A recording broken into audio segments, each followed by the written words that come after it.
how's it going? My name is CJ and today I'm going to be talking and unboxing a keychain.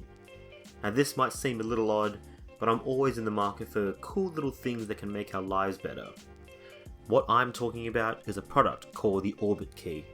Now for those that aren't aware, the Orbitkey was a very successful Kickstarter project from 2013 that attempted to make holding your keys more elegant and simple.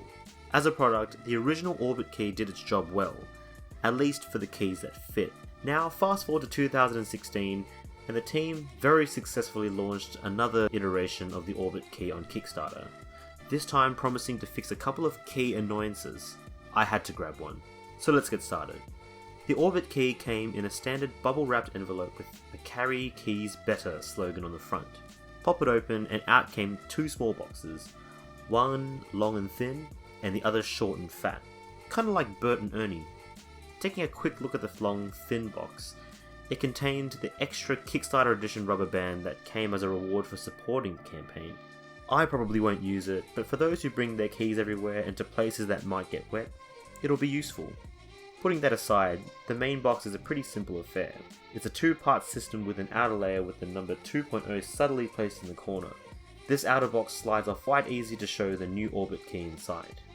This time round I opted for a cognac colour with a matching tan stitching, and I can say it looks much better in real life than in the photos.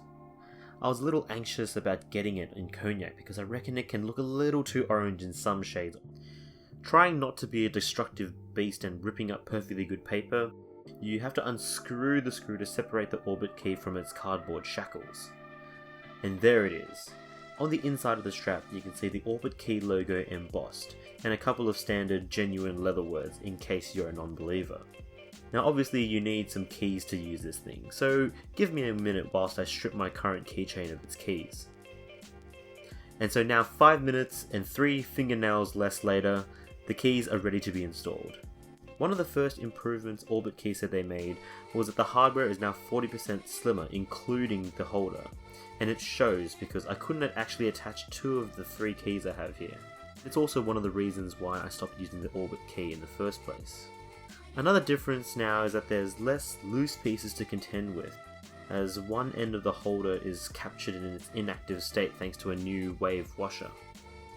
But that being said, it's still possible to remove the mechanism altogether and swap it out with another strap, say the extra Kickstarter edition strap they bundled with it. Comparing the two, the differences are subtle, but the changes to the second version make for a nicer feeling in the hand. The mechanism is made of stainless steel and hopefully is more durable than the old aluminium construction. The strap is also a nice cushioned leather that feels nice to hold, and the D-ring definitely looks more premium. Now whilst the D-ring is recommended for car keys, I use it to accessorize with a trusty USB thumb drive and of course a Harry Potter Slytherin scarf keyring. The overall footprint looks to be pretty much the same, but the Orbitkey 2.0 just has a nicer fit and finish when you compare it side to side with the original Orbitkey. It still fits well in any normal size pocket, but looking at it and comparing it to the old one, it does give off a bit of an S upgrade when speaking in iPhone terms. Now overall, the Orbitkey 2.0 is a nice update to the already tried and true design of the original Orbitkey. The changes are all welcome, but obviously aren't groundbreaking updates. It would have been nice if they'd incorporated a Bluetooth tracker chip into it, seeing as how people lose their keys all the time. But perhaps we'll see that in a future iteration. If you own the original Orbitkey and still use it, then you probably could skip this version. However, if you've once tried an Orbitkey and not all keys fit like mine, then it's probably a worthy buy. Otherwise, if you're looking for a nice, comfortable and elegant way to hold your keys that doesn't jingle every time you take a step, take a nice good look at the Orbitkey. You can't buy the 2.0 directly from Orbitkey yet, but you can pre-order it through Indiegogo. They start at $25 for the rubber Orbitkey and go up from there depending on the configuration. I'll pop the link in the description below. So, do you own one?